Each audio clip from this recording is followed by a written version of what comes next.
সম্মানিত দর্শক, একদম নতুনদের জন্য সালোয়ার কাটিং নিয়ে আসলাম। দেখেন, কাপড়টিকে 4 পার্টে ভাঁজ করবেন। এখানে 4 পার্ট দেখিয়ে দিলাম।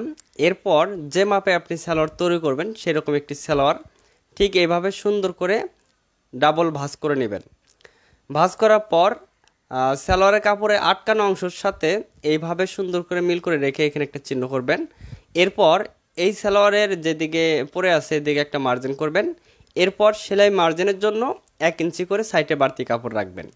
ঠিক এইভাবে বাড়তি কাপড় নেবেন, নিচেও বাড়তি কাপড় রাখবেন, এখানে একটা মার্জিন করবেন।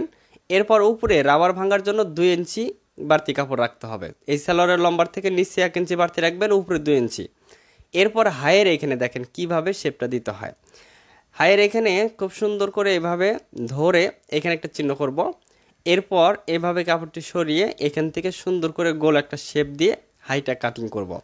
অনেকে জানতে চাচ্ছেন যে এভাবে সালোয়ার বা জামা তৈরি করলে কোনো প্রকার সমস্যা হবে কিনা বা সঠিক নিয়ম কিনা, তাদের জন্য সম্পূর্ণ ভিডিওটি দেখতে হবে। এরপর এই দাগ অনুযায়ী খুব সুন্দর করে কাটিংটা করতে হবে যাতে কাটিংটা ভালো হয়।